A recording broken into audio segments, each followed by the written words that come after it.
Una de las interrogantes que nosotros encontramos al leer el libro de Job es que este es descrito por su autor como un varón perfecto y recto, temeroso de Dios y apartado del mal. A pesar de sus grandes virtudes, desgracias inimaginables le pasaron. La pregunta que exploraremos es: ¿cómo puede un Dios de amor permitir que desgracias le pasen a un hombre bueno?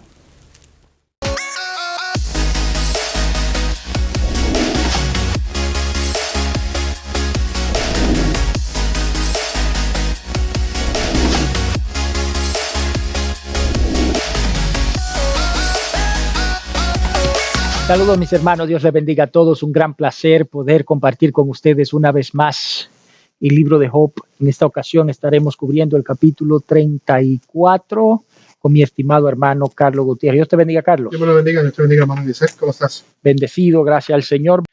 Gloria a Dios. Entonces estuvimos hablando del capítulo 33 la semana pasada, en donde Eliud sigue hablando. Y mucho. Y no se callará hasta el 37. Es una conversación bastante extensa. En el 33, Eliud habló de... Bueno, ¿qué te llamó la atención del 33 a propósito? La arrogancia. Arrogancia. De Eliud. Que prácticamente pareciera que ese estaba... Lo que le criticaba a Job, pienso que ese era el defecto de él. ¿Verdad? Él se creía perfecto. Sí. O sea, él no dice que es perfecto. Correcto. A mi perspectiva, lo que creo. Sí, ¿Cómo sí. suena? Bastante arrogante. Arrogante. Muy arrogante. No trae ningún argumento nuevo. Se enfoca en el punto de que Dios se revela al ser humano y le puede hablar. Job quería una audiencia con Dios. Y él dice, Dios habla. Y no tan solo eso, sino que también el dolor, las dificultades de la vida pueden ser utilizadas por Dios con fines de instruir. Las penurias de la vida pueden ser lecciones de Dios. Para corregir, ¿verdad? Con fines correctivos, correctamente. Y ese tampoco era un punto nuevo, porque Elifaz había mencionado eso con anterioridad. Ahora entramos en el capítulo 4, en donde Eliud habla sobre la justicia. La justicia. Entonces, con eso en mente, ¿qué te parece, Carlos, si leemos los primeros 9 versículos? Y serías tan amable de leerlo y vamos a ver hasta dónde llegamos en esta semana. Por supuesto. Para aquellos que nos están escuchando, la versión que estoy usando es la NTV, Nueva Traducción Viviente, por si acaso ustedes tienen otra versión, ¿verdad? Dice así: entonces Eliú dijo, escúchenme ustedes, hombres sabios, presten atención, ustedes que tienen conocimiento. Job dijo, el oído pone a prueba las palabras que oye, igual que la boca distingue los sabores. Así que júzguenme por nosotros mismos lo que es correcto. Aprendamos juntos lo que es bueno. Pues Job también dijo, yo soy inocente, pero Dios ha quitado mis derechos. Soy inocente, pero me llaman mentiroso. Mi sufrimiento es incurable, aunque yo no haya pecado. Dígame, ¿hubo una vez un hombre como Job, con sed de conversaciones irreverentes? Él escoge como compañeros a los hombres malvados, pasa su tiempo con hombres perversos. Ha llegado a decir, ¿por qué malgastar el tiempo intentando agradar a Dios? ¿Eso dijo Job? Indirectamente sí. Indirectamente. Obviamente, Eliú se presenta como una persona sabia, un poquito irreverente y se nota por su juventud. Habíamos mencionado anteriormente que Job nunca fue llamado por nombre de parte de los otros amigos. Elifaz, Bildad y Zofar hablaban con Job, pero nunca mencionaron su nombre por respeto. En Europa, hasta donde yo entiendo, nunca he ido a Europa, pero se me dicen que en los círculos formales no se le menciona el primer nombre a la gente, sino el apellido. Entonces sería el señor Gutiérrez, no Carlos. Y eso es lo formal, ¿verdad? Eso es lo formal. Incluso aquí se está acostumbrando a hacer eso también, que para referirse a alguien no es el doctor Carlos, es el doctor Gutiérrez. Y de hecho pareciera que estas personas, estos amigos de Job y Job, tenían un título como de jueces, ¿no? Como... Bueno, la persona sabia de edad avanzada era considerado juez y lo llevaban en las entradas de las ciudades, eran donde se encontraban los lugares de juicio. Y como Job era considerado un hombre sabio, él se sentaba, y él lo mencionó, creo que en el capítulo 30 y tal vez el 31 también, en donde él habla que él se sentaba en la entrada de la ciudad y era considerado uno de los jueces. La gente venía para escuchar el juicio de Job porque él era sabio, así era considerado, sí. Y los demás por la edad avanzada también. De hecho, no es común incluso en el sistema judicial ver jueces jóvenes. Casi siempre son personas que pasan entre los 50 en adelante, ¿verdad? Casi siempre. ¿Tercera edad le llaman? Sí, sí, no sé, Sí, no sé si la tercera edad creo que sí, pero es lo normal, ¿verdad? Que ya sean personas que tienen experiencia de la vida, que han obtenido sabiduría por... pasan primero, creo que antes de ser juez, primero son abogados. Sí, sí. Después que lleva una trayectoria de abogados defendiendo, ya entonces ya muchos de ellos ya brincan a jueces. Correcto. Entonces, pero en la antigüedad era en base a la experiencia, a la sabiduría y a la percepción social de esa persona. Y se sentaban en las entradas de las ciudades, que eso tiene relevancia, por ejemplo, en la enseñanza de la oración de Jesús, de que los fariseos en Mateo capítulo 6 salían y se ponían en las entradas de la ciudad, en las esquinas de las calles a orar, porque esos eran los lugares más concurridos para que la gente vea, esta es una persona sabia, o en el caso de los fariseos, una persona dedicada, consagrada. Creo que en República Dominicana dicen un santurrón. Un santurrón. Este es un santurrón. Así dicen en México también, ¿o no? No, en Puerto Rico. En Puerto Rico dicen santurrón también. Sí, entonces Job era considerado alguien así. Eliud, el tema central del capítulo 34 es la justicia. Es la justicia. Porque aquí tenemos nosotros un problema filosófico, Carlos, en el capítulo, en el caso de Job en general. Por ejemplo, ¿es justo que un hombre inocente sufra como Job? A lo que entendemos como justo, yo diría que no. ¿Verdad? Si no es justo, ¿por qué está sufriendo Job? Prácticamente, indirectamente estaríamos llamando a Dios injusto. Exacto. Ese problema del libro de Job, que si Job era un hombre perfecto y recto, temeroso de Dios y apartado del mal y sufre como nadie más en la Biblia. Pero eso lo dice Dios de él. Sí, que era verdad. Eso era verdad, eso era así. Entonces, siendo ese el caso, porque sufrió. ¿Y quién es el causante del sufrimiento de Job? Yo al principio de este estudio hice una pregunta. ¿Quién fue el responsable de la desgracia de Job? ¿Fue Dios o fue Satanás? ¿Qué tú dices, Carlos? Me estás tirando al medio. Yeah. Sí, porque pareciese, hay versículos donde dice que Dios fue el que trajo esto, el otro dice que Satanás trajo esto.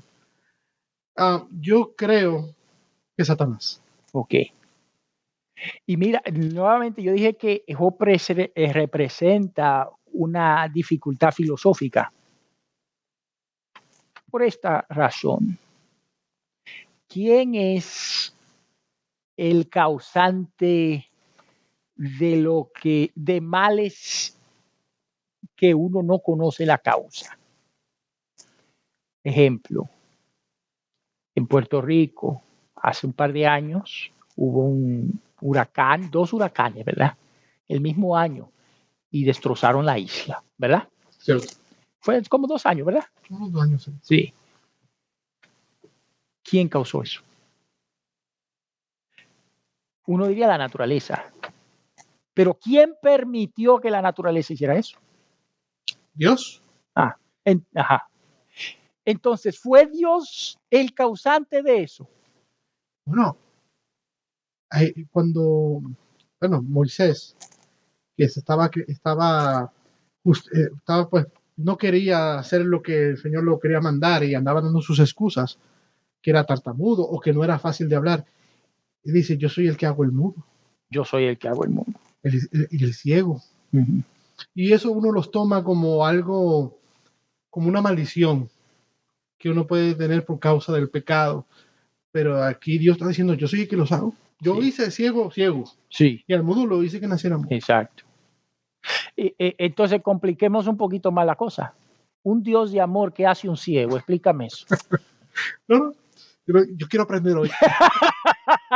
Se quitó el tiro. ¿Ah? Yo quiero aprender, maestro. No, que es cierto. ¿Está duro? Sí. Este es un tema difícil. Entonces uno diría, el diablo fue el causante de la desgracia de Job, pero Dios lo permitió. Solo que le pone límite. ¿Pero cuál es el límite? La vida. Pero es una vida miserable. Estamos hablando de que este es un hombre que es rechazado por todos, incluyendo su mujer. Job dijo que su aliento le era apestoso a su mujer. Oye, cuando la mujer de uno dice eso, ya es que la cosa es seria. Y no era porque se levantó de mañana y no se había lavado los dientes. Físicamente el hombre estaba ya pudriéndose. Estaba pudriéndose. La gente lo rechazaba, se burlaban de él. Y eso, mira, que esto es importante porque mucha gente sufre de eso. Sufre una forma de expresar que mucha gente hace eso. Y se refiere tú ves el loco, o el gordo, o el hediondo, sin saber qué es lo que esa persona está pasando. Cuando uno entiende esa clase de cosas, el criticar al otro se hace difícil, porque uno no sabe. Porque si uno pasa por donde Job, ¿quién es Job? El hediondo, el miserable, sin saber que ese hombre es perfecto y recto, temeroso de Dios y apartado del mal, y que uno que se cree superior es el inferior. Mira qué cosa. Hay que tener cuidado, ¿verdad? Pero el tema de quién es el responsable detrás de la desgracia de Job es vital y sale en unos versículos y lo leíste. Pero el punto central, el tema central del capítulo 34 es la justicia. Es justo que un hombre inocente sufre lo que sufrió Job. Job es inocente. Si es injusto lo que pasó, la pregunta es quién fue injusto. Y si fue Dios el causante de lo que pasó Job, lo que le pasó a Job, la pregunta entonces ¿es Dios injusto? Y es aquí en donde Eliud va a defender a Dios de acusaciones que Job había hecho. Vámonos por parte. Nuevamente, Eliud hace uso de citas de Job. Las citas que Eliud hace no son citas palabra por palabra, sino de ideas. Y a veces no es así. Y vamos a ver lo que aquí, el caso en particular. Verso 3, porque el oído prueba las palabras. Eso lo dijo Job. Verso 4. Escojamos para nosotros el juicio, conozcamos entre nosotros cuál sea lo bueno. Porque Job ha dicho, yo soy justo. Y Dios me ha quitado mi derecho. Si Dios le quitó el derecho al justo, es Dios justo. Y Job había dicho eso. Puedes ir al capítulo 27, por favor, versículo del 1 y el 2, para tener un poquito 27. De contexto. 27. Está bueno. Sí, porque esto las escuelas enseñan las clases de ética. Si Dios es bueno, Si ¿Por Dios qué es bueno, desgracia ¿por qué pasa? hay maldad? Sí, Y creo que por aquí puede ir esto, ¿verdad? sí. So, Job 27 del 1, el 1 1 y y 2. 1 y 2 dice. Ah, caray, el 1 está muy chiquito. Job siguió hablando. Ujú. Juro por el Dios viviente, quien me ha quitado los derechos, por el Todopoderoso, que llenó mi alma de amargura. Entonces la cita en el verso 5 de Eliud es una cita correcta. ¿Quién le ha quitado, quién le ha retirado su derecho? Pues Dios. Entonces es Dios injusto. Para esto vamos a utilizar un ejemplo de ilustrativo, que sería la pecera. La pecera. Imaginémonos que aquí haya una pecera. Aquí está la pecera.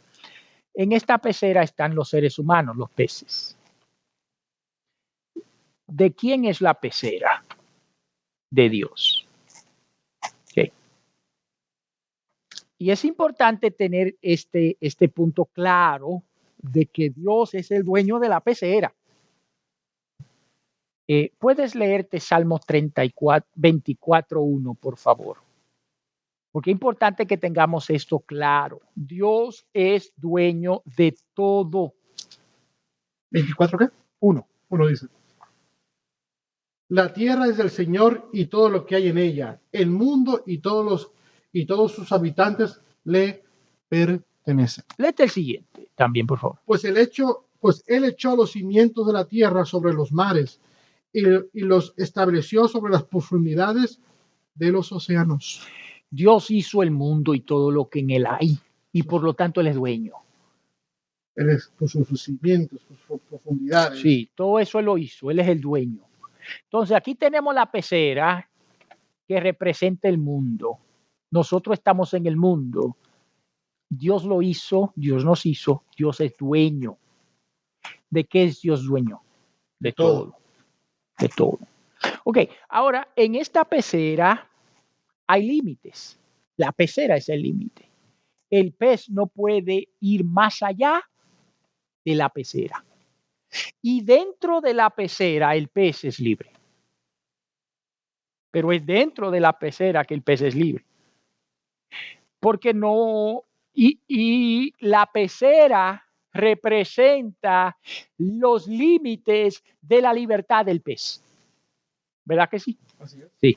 Entonces, en donde quiera que haya espacio en donde el pez quepa, el pescado puede ir con libertad. Nadie le impide hacer lo suyo, lo que desee, dentro de los límites de la pecera. ¿De quién es la pecera, Carlos? De Dios. ¿De quiénes son los peces? De Dios. Ok. Ahora bien, el dueño del pescado puede sacar un pez de eso de ahí. ¿Ha hecho algo malo en hacerlo? No, pues es de él. Es de él. Y puede incluso dividir la pecera y que el pescado no pueda salir de esa esquinita. Puede hacerlo. En otras palabras, el dueño puede establecer los límites de lo que es de él. Sus leyes. Sí. Leyes. Sí, es como el mar. El mar tiene sus límites. Sí. Y incluso cuando habla de la creación dice y estableció sus límites. Correcto. Para que el mar llegara hasta ahí. Sí. Entonces vemos un Dios que dentro de su creación crea límites en todo. Y a esto es lo que nosotros llamamos en teología el concepto de la soberanía de Dios. Que Dios es soberano, dueño de todo. Y cuando Él interviene en lo que es de Él, Él no ha hecho nada malo.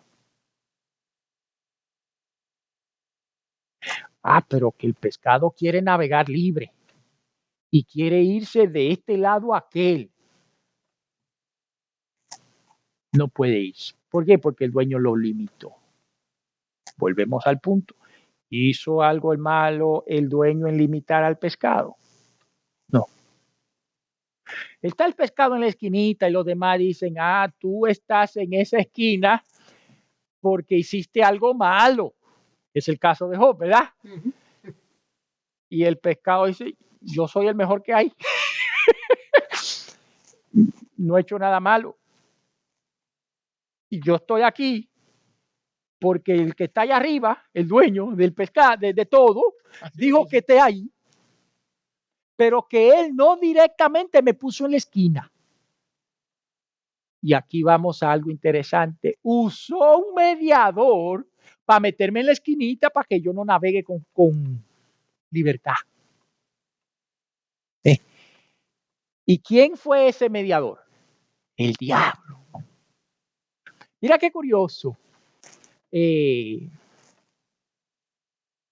Si no me equivoco, fue Martín Lutero que dijo, hasta el diablo es el diablo de Dios.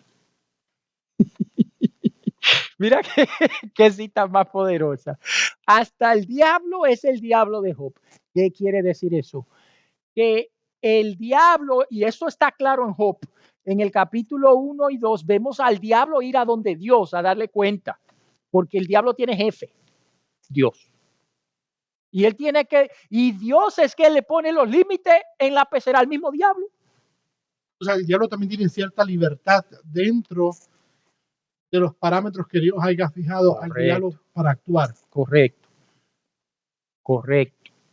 Y el diablo tiene su función, que para nosotros, esta conversación se oye rarísima, ¿verdad? Sí, no, pero es interesante porque si no aclaramos esto, sí, da la sensación de un Dios injusto. Correcto. El diablo es un instrumento que Dios utiliza para diferentes razones.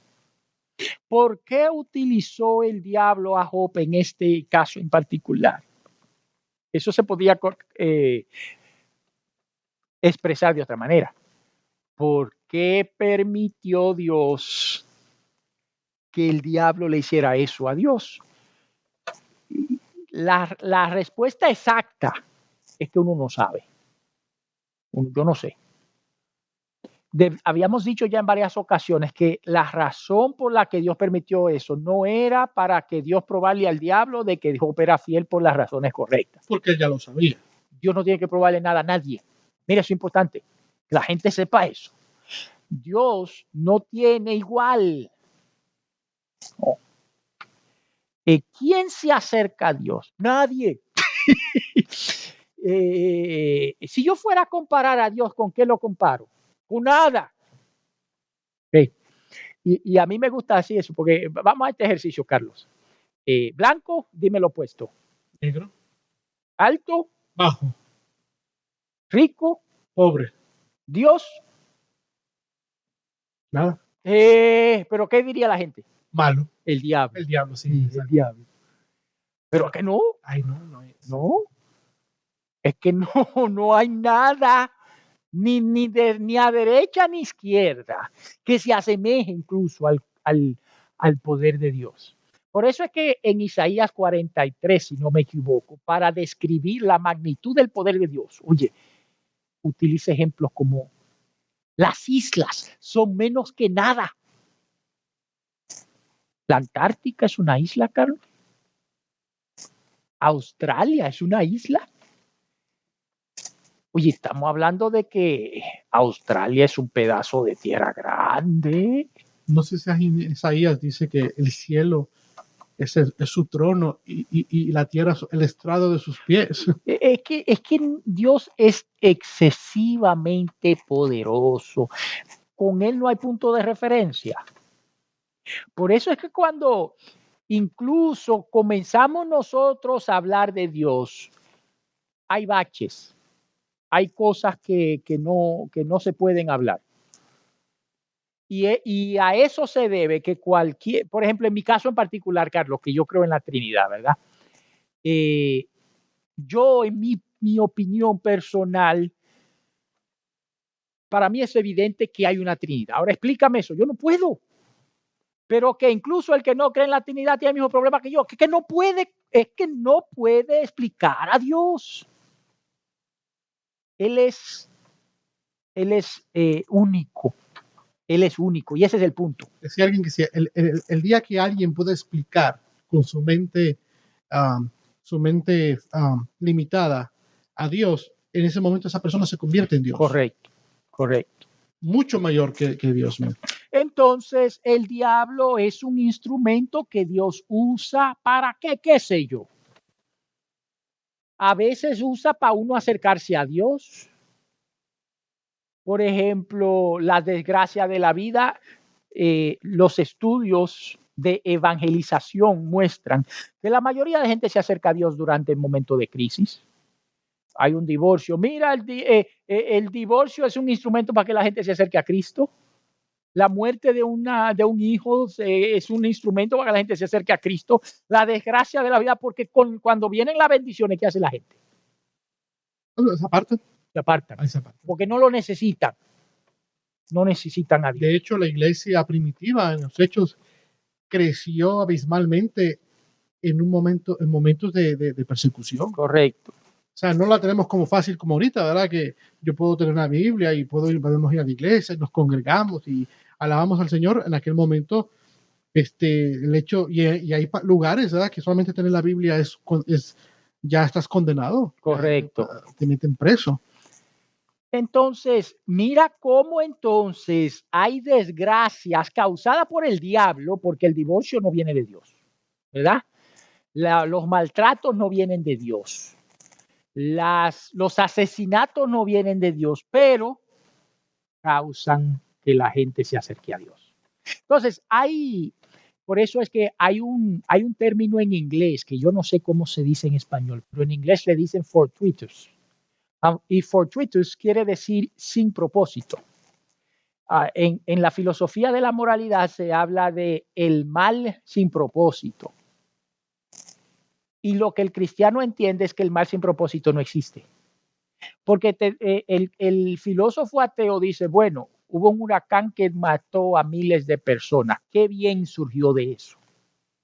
Ellos dicen ninguno, porque miles de personas murieron. Pero ¿qué dice el cristiano? Yo no sé. De hecho, estaba yo escuchando a un rabino experto en el Antiguo Testamento, que hablando del libro de Job, decía él, sin holocausto no hubiera nación de Israel. Mira qué cosa. Él no está justificando el holocausto, pero reconoce que como resultado del holocausto fue que hubo una emigración masiva de los europeos judíos y se asilaron en Jerusalén, en Israel. Y como resultado de eso, ¿qué tenemos? La nación judía. Mira qué curioso. Pero eso fue una desgracia. De ahí viene el punto de que el mal sin propósito, desde un punto de vista bíblico, no existe. ¿Por qué? Porque uno no conoce el panorama entero. Ahora, para un judío en un campo de concentración, esto no tiene sentido. Pero cuando tú lo ves ya una década después, uno puede ver cómo cosas positivas surgieron de las desgracias. Y no estoy justificando el holocausto ni nada por el estilo, pero lo que quiero expresar es que incluso de la desgracia salen bendiciones. Y yo pienso que hay desgracia, tal vez en la vida de uno personal, que uno dice, yo pasé por este pedacito de infierno en la vida. Y le doy gracias a Dios por eso, porque como resultado de eso corregí mi vida. Y casi todo el mundo ha pasado por eso. Yo creo que todos hemos dicho eso. ¿Verdad? En alguna etapa de nuestra vida hemos dicho, mira, ¿sabes que me pasé por esta desgracia? Ahora entiendo por qué. O qué bueno, ¿verdad? Porque mira, crecí espiritualmente, pero siempre hay, o sea, bueno o malo, trae eso que te pasó trajo unas consecuencias a largo plazo y uno lo analiza. Y en el momento, ¿cómo se sentía? No, en el momento uno no se siente, es que no puedes ver más allá. Estás pasando por el momento del dolor o lo que esté sufrimiento y no estás pensando qué será lo que el Señor me va a traer de aquí, qué es lo que significa esto. Sí. De aquí a 10 años, uno no piensa así. Correcto. Hasta que pasan los 10 años o los 5, lo que sea, y uno entiende ya, mira, Dios me llevó por aquí por este motivo. Entonces, tomando la ilustración en mente, o teniendo la ilustración en mente, yo pienso que nos ayuda a entender cómo Dios opera en relación a la justicia. Hay cosas que aparentan ser injustas que Dios hace, pero es injusto que el dueño haga con lo suyo lo que considere. La respuesta es no. Y Dios permitió que esto pasara. Job le dice, ¿quién? En el capítulo 27, ¿verdad? En el 27:2. Vive Dios que ha quitado mi derecho. Ahora, él entendía que tenía derecho por el concepto humano de justicia. Porque el concepto humano de justicia es un referente. Y es importante que se entienda. ¿En qué consiste el concepto humano de justicia? De que a cada quien se le da lo que se merece. Pero de hecho, Eliud más adelante en el capítulo 34 hablará de que Dios da a cada quien lo que se merece o que Dios juzga conforme a las obras, que es un concepto del Nuevo Testamento también, que Dios da a cada quien conforme a lo que se merece. En el libro de Romanos capítulo 2, vida eterna en los que perseverando en bien hacer, buscan entonces Dios bendice conforme a las obras, lo que uno hace. Y si yo no he hecho algo para merecer castigo, ¿es correcto que yo sufra? Sería incorrecto si Dios no fuera dueño de Job, ¿verdad? Sí, porque no le pertenece. Pero si es dueño, está en su derecho. No está en un derecho, no está correcto que un pez limite a otro pez. Que el pez lo mete en una esquina y tú de ahí no sale. Pero el dueño de la pecera puede hacer eso. Y está en lo correcto. Sí. ¿Qué tú crees de eso? No, sí. Estoy imaginándome la pecera y los peces.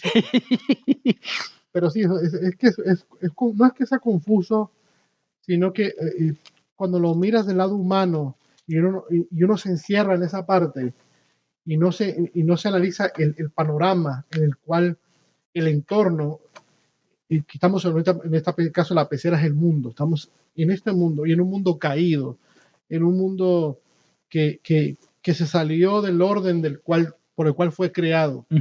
Pues claro que las cosas cambian. Entonces uno tiene que tener en cuenta todo eso. Porque la Biblia dice que no hay justo ni siquiera uno. Sí.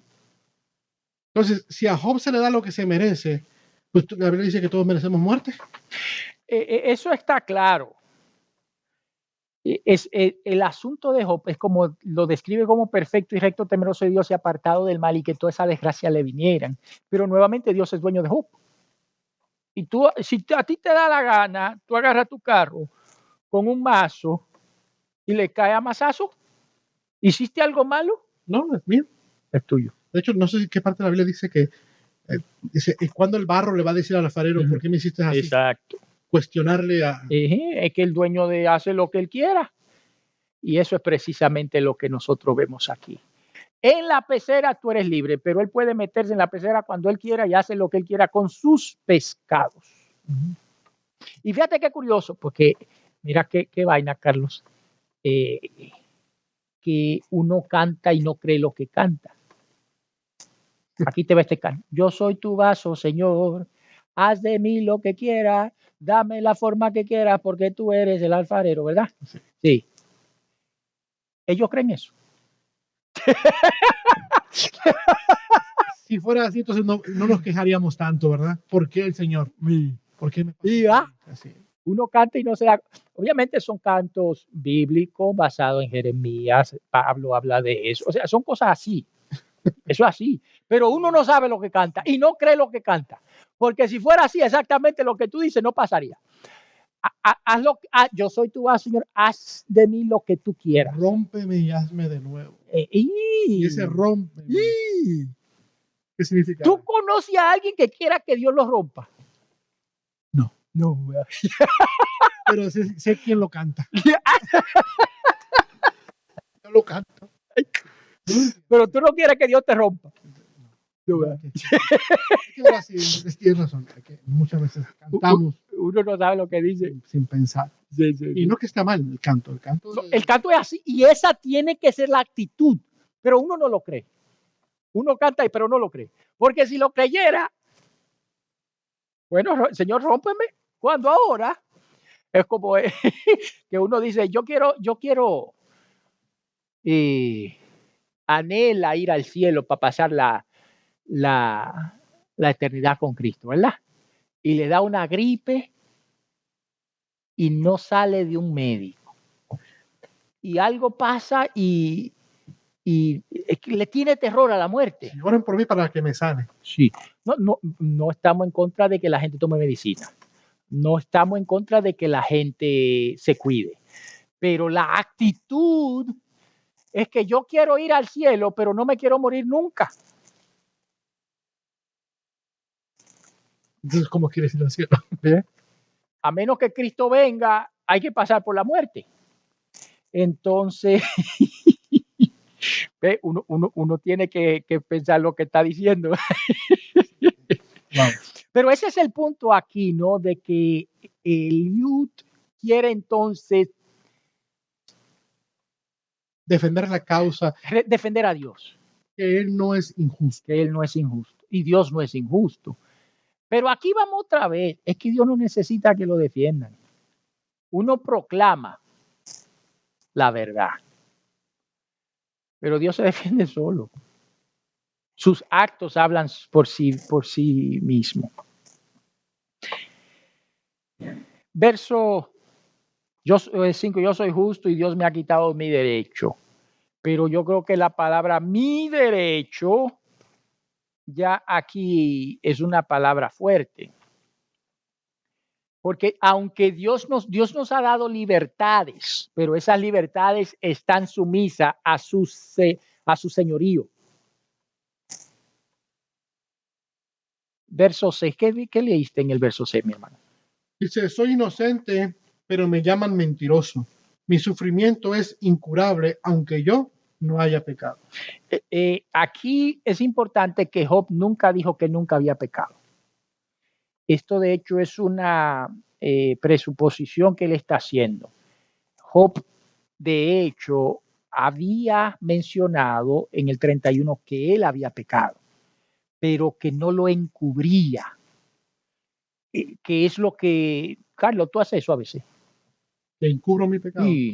Y yo también. No queremos que la gente lo sepa. ¿Quién quiere? ¿Verdad? Job no le importaba. Yo soy pecador y no me importa que lo sepan. Mira, eso era parte de la rectitud de Job, que era recto porque él no encubría quién él era. La acusación de que él proclamaba estar sin pecado es incorrecta. Job nunca dijo eso, pero no encubría su pecado. Y tú sabes, Carlos, que, y creo que en la semana pasada o antepasada aludíamos a eso, de que el cristiano tiene que ser una persona genuina. Yo, como pastor de esta congregación, innumerables veces yo he dicho, yo soy pecador y cuidado más que usted. No sé si tú me has oído decir eso. Muchas veces. Pero no es que yo soy siendo humilde. Eso no tiene nada que ver con humildad. Es que eso es así. ¿Ok? Porque esa es la queja de la gente que no son cristianas, que uno es hipócrita. ¿Tú no has oído eso? Sí.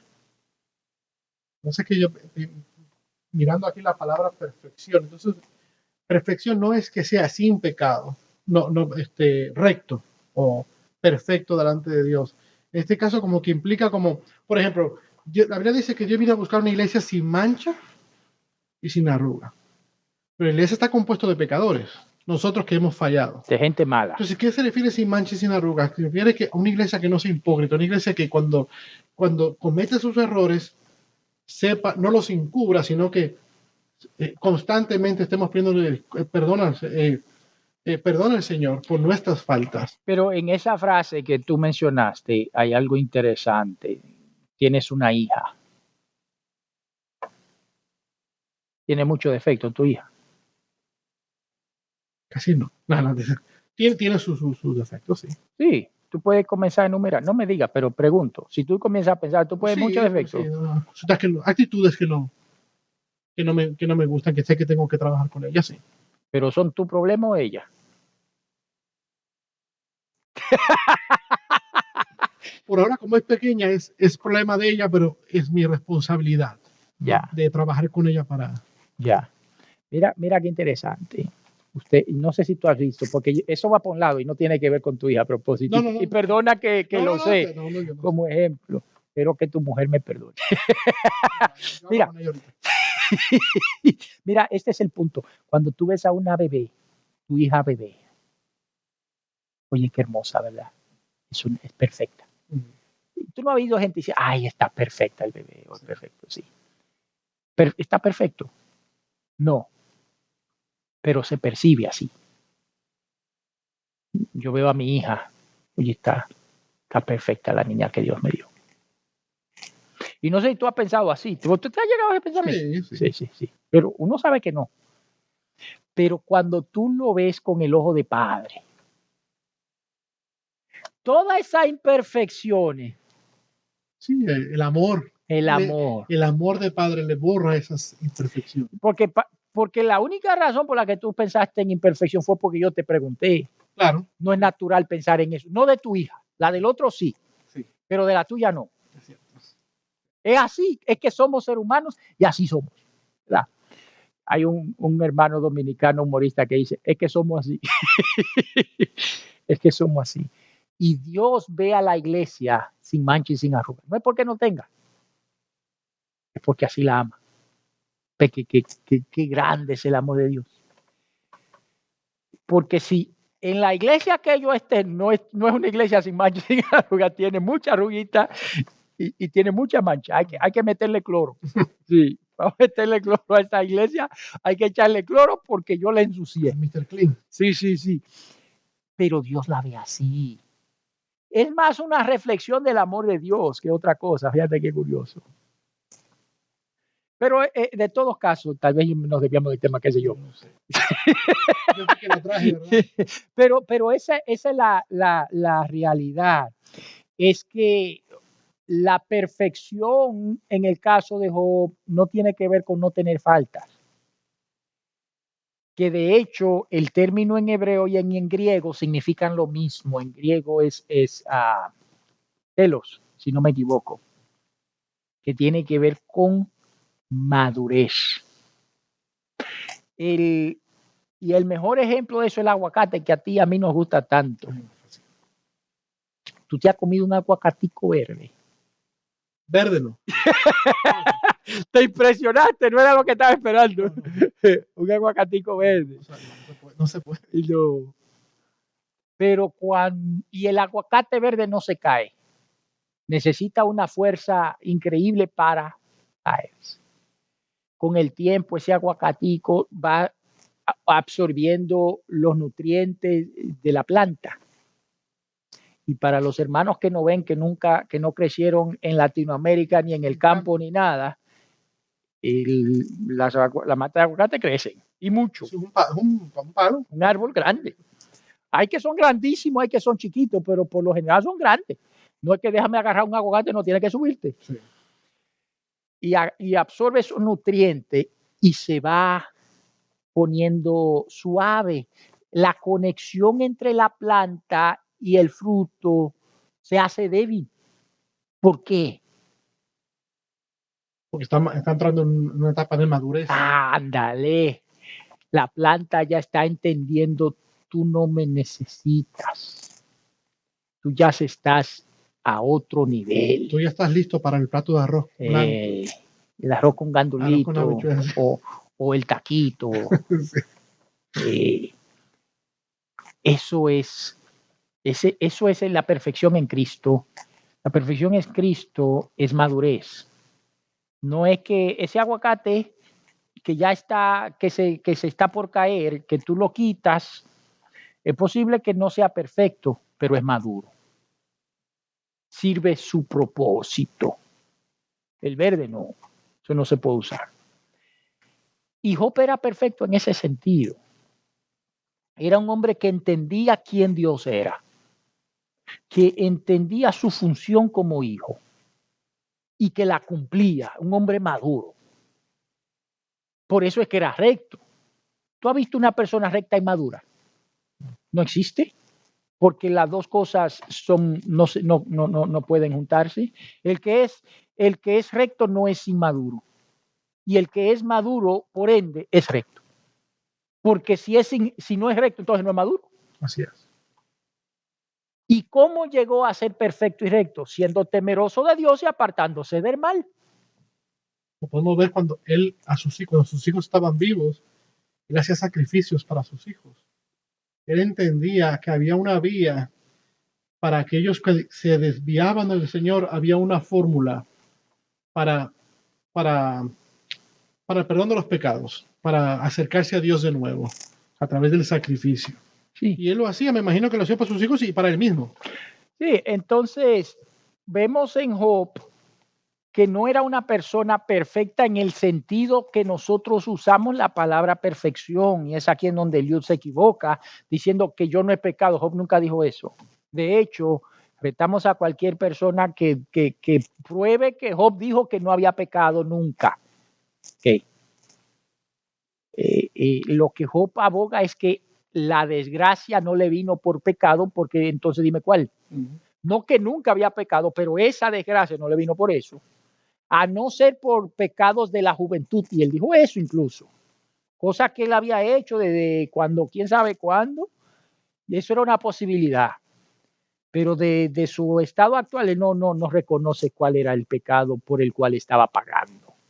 Entonces esta acusación de Eliud no es correcta. Verso 7, ¿qué hombre hay como Job que beba el escarnio como agua? Esta versión lo pone más claro. ¿Cuál es qué dice ese verso 7? El 7. Dígame, ¿hubo una vez un hombre como Job con sed de conversaciones irreverentes? Oye, qué burla. ¿Y el 8 qué dice? Él escoge como compañeros a hombres malvados, pasa su tiempo con hombres perversos. Y esa fue una acusación que le hicieron, y Job dice que ese no era el caso. Finalmente, en el verso 9 hay una acusación que tampoco yo creo que está mal entendida por parte de Eliud. A ver qué dice el 9. Y es fuerte. Sí. Ha llegado a decir, o sea, que Job llegó a decir, ¿por qué malgastar el tiempo intentando agradar a Dios? Ahora, vete al capítulo 21:15, Carlos, por favor.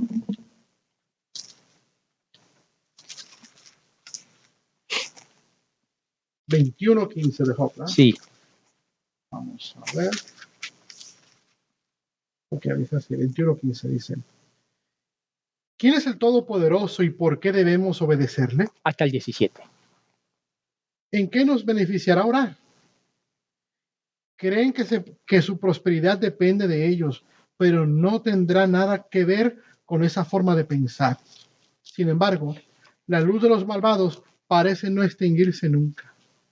¿Alguna vez tienen problemas? ¿Acaso Dios les reparte dolores con enojo? ¿Hasta qué hora? Hasta el 17. Ese dice. Sí. O sea, está como cuestionando hasta cierto punto, ¿verdad? Como que al malvado le va bien y no le vienen problemas.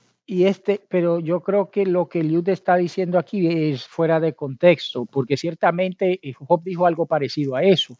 Pero ¿cuál era el contexto? El contexto, Carlos, es una generalidad que la gente lo toma como absoluto, incluso hoy. Que tú no has oído decir, al que obedece Dios le bendice y al que desobedece Dios lo castiga. Sí, claro. ¿Dice la Biblia eso, Carlos? No. Sí lo dice. Sí lo dice. Sí. En el libro de Deuteronomio 22, si no me equivoco, habla de las maldiciones y las bendiciones. En Romanos también creo que Sí. también. Cierto, sí. Entonces sí lo dice. Sí. Sí. El problema está en que eso es generalmente cierto. Es que el que habla la verdad, la gente agrada a la gente, es digno de confianza, y como es digno de confianza, la gente le confía cosas, ¿verdad? Al que es mentiroso, la gente no le confía nada. El que es responsable, las puertas se le abren. El que es fiel es amado. El obedecer trae bendiciones, pero no siempre. Hay mentirosos ricos. Hay ladrones que viven hasta 100 años. Hay asesinos que son famosos. Ese es el punto, de que Job dice, él está en el 21 respondiendo a una acusación que se le ha hecho. Arrepiéntete de tus pecados para que Dios te perdone y te cure de tu desgracia, te alivie de lo que te está pasando, porque el razonamiento era, pecaste, eres castigado. Okay, ya te entendí. Entonces, con esto, en el 21, lo que está diciendo, si eso fuera así, hay malvados que le va bien. Exacto. Incluso creo que no sé si Salmos o Proverbios cuestiona que al malvado le va bien, pero dice, pero el final. Sí. Pero sí, pues como sí. ellos prosperan y yo no. Eso. Pero es que uno se puede, eso no es una pregunta irracional. Uno puede cuestionarse eso. Volviendo al ejemplo de Fidel Castro. Ese hombre murió casi de 100 años. Un malvado, asesino, ¿verdad? Stalin murió de vejez. 50 millones de rusos mató. 50 millones. Y murió de vejez. Y con nosotros conocemos hombres de bien que aman a Dios, que se mueren jóvenes. Pero Stalin murió de vejez. Entonces, si es así que siempre el justo prospera y el injusto sufre. Entonces Stalin era un hombre justo. Pero Jesús, ¿cómo fue que murió? Joven. ¿Y qué hizo malo? No, ahí está. Por eso fue que lo mataron. Ahí está. Entonces, lo que la Biblia nos presenta es un principio general, pero no absoluto. Es que en esta vida hay penumbra. De hecho, yo creo que yo he entendido eso así en el Antiguo Testamento. Pero ya en el Nuevo Testamento o en el Nuevo Pacto, yo creo que es bien claro que Dios le deja saber a la iglesia que ese tipo de pensar está muy lejos de la realidad. Que el cristiano va a ser perseguido, va a ser odiado, va a ser... O sea, no, de hecho, no es un evangelio bonito o atractivo por lo que puedas recibir aquí, porque de aquí no vas a recibir nada más que puras injurias, hasta tu propia familia son tus peores enemigos en el caso cuando te conviertes a Cristo. Sí. Uno lo ha visto, lo ha vivido. Sí. Y ese es el punto de Job. Eso es cierto, pero no siempre. Entonces, cuando ellos aquí, volviendo al 34, verso 9, cuando Eliú dice, ¿de qué le sirve hacer el hombre la voluntad? Yo creo que aquí es una exageración de lo que Job dijo en el capítulo 31, porque el contexto no es igual, no es la misma cosa. No es que no vale la pena servir a Dios. ¿De qué sirve servir a Dios? De hecho, Job dijo lo opuesto. Vete por favor al 28. El capítulo 28 de Job es mi capítulo favorito de toda la Biblia.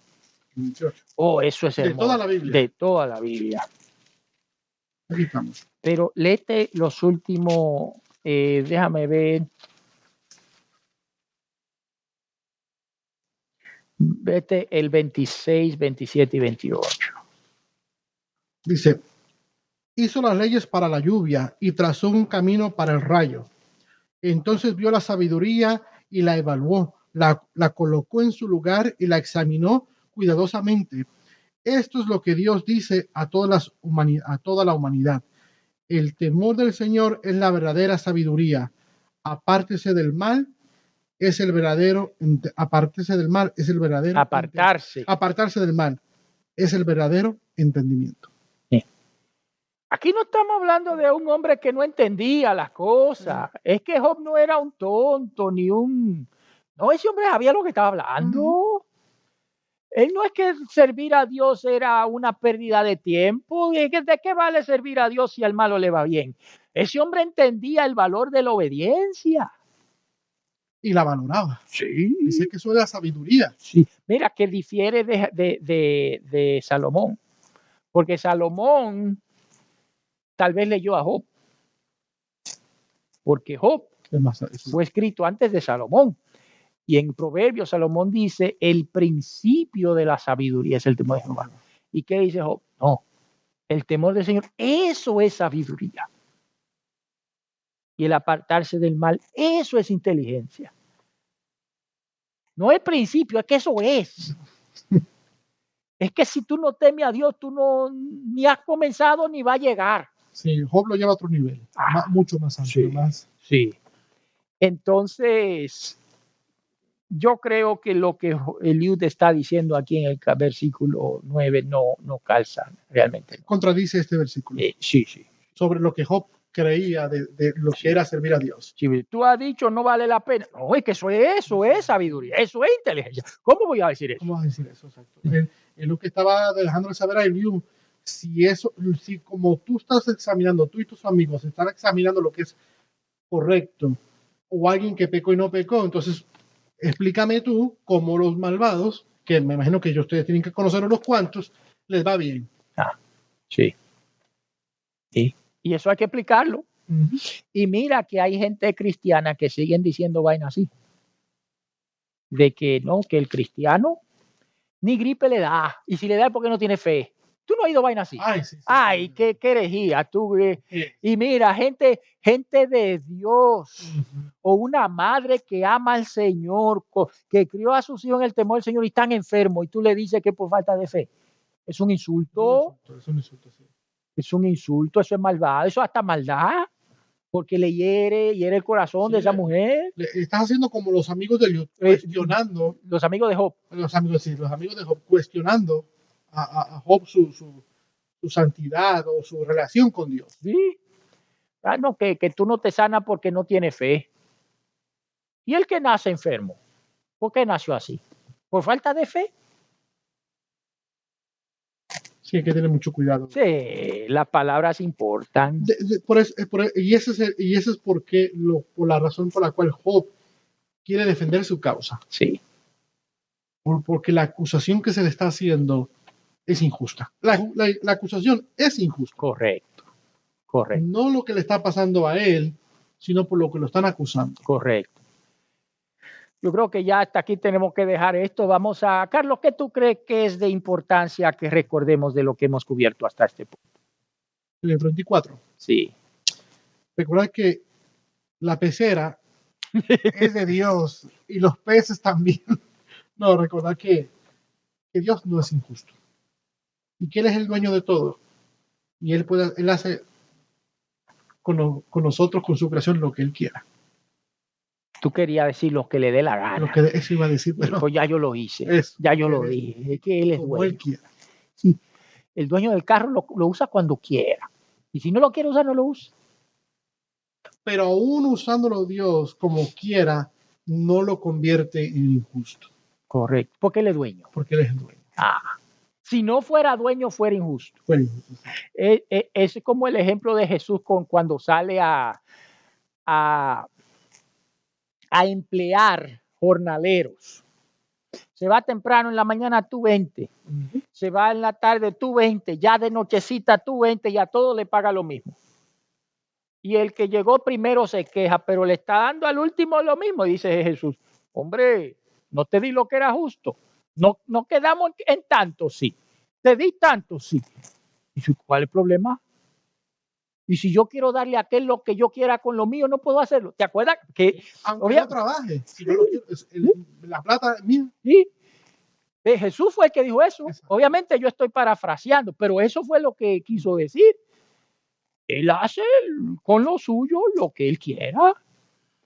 y nosotros le pertenecemos, porque uno habla así, pero no lo cree, lo que dice, yo te pertenezco así. Hoy en día, esa misma parábola lo hubiesen metido a Jesús a corte.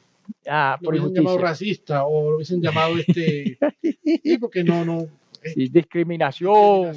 Y cuánta vaina hay más. Sí, pero no. Él es el dueño de la pecera y de los peces. Lo leíste en el 34, Salmo 34. El Señor es el mundo entero con todo lo que hay vive. ¿Por qué? ¿Por qué lo hizo? ¿Qué versículo va, hermano? Yo sé que ya vamos a cerrar. Donde creo que uno de los apóstoles dice, bueno, si él fuera injusto, entonces ¿cómo nos va a juzgar? Si Dios es injusto, entonces ¿cómo él podría juzgarnos a nosotros de algo si él es injusto? No sé si lo divinamente lo he leído. Tal vez lo podemos poner en la sección de comentarios a un hermano que nos esté viendo. Lo pueda, sí. No lo escriba. Pero eso es así, porque él tiene que ser justo para poder juzgar a uno. Sí. Para dictar un juicio justo. Como el juez que ha pasado aquí en Estados Unidos varias ocasiones, que han agarrado a un juez manejando borracho. El juez que maneja borracho, pero le da multa y cárcel al que maneja borracho. Como que, ¿qué pasó? Algo no calza, algo está mal. Entonces, Dios es dueño de todo. Él está en su derecho con lo que, cuando él hace con su creación lo que él entiende. El diablo es el diablo de Dios. Eso es difícil, es una píldora muy gruesa para uno tomársela, pero eso es así. Dios no tiene comparación. No me estoy hablando de Dios, del diablo. No, el diablo no se compara a Dios. Nada ni nadie se compara a Dios. Y los principios de bendición al obediente no siempre se ven en esta tierra. Dios bendice al obediente, pero a veces esa bendición no se ve aquí en la tierra. Eso va a ser en el cielo. De hecho, eso es lo que iba a comentar, que cuando yo, por ejemplo, me hiciste la pregunta si Dios ha dicho que al malo le paga con mal y al justo le paga con bien. Cuando yo leí eso en Romanos, se ve claro que dice que es al final, o sea, cuando se dicta el juicio, sí. Ahí es que vemos que al malo le paga con mal, sí. y al justo le paga con vida eterna. Sí, bien. Es que tú ves, por ejemplo, los mundanos malvados inteligentes saben pisotear a los otros y lo hacen porque son inteligentes. Y como son malvados, no le importa pisotearlo. Y se hacen no millonarios, billonarios. Pero el que teme a Dios se hace pobre porque él entiende eso. Él entiende que es lo que eso demanda. Pues gloria al Señor. A los hermanos que nos están acompañando, si tienen algún comentario, alguna pregunta, siéntase con la libertad de hacer en la sección de comentarios. No sé si tú quieres añadir algo más antes de cerrar. No, que si tienen eso, si están de acuerdo o no están de acuerdo, pues que nos dejen saber, ¿verdad? En qué cosas no están de acuerdo y podemos discutirlas aquí o aclararlas. O cualquier pregunta. O preguntas también. Sí, uno es humano y se equivoca. Uno no cree que está equivocado y por eso es que enseña lo que enseña, pero uno puede que se equivoque. Dios les bendiga a mis hermanos. Bendiciones.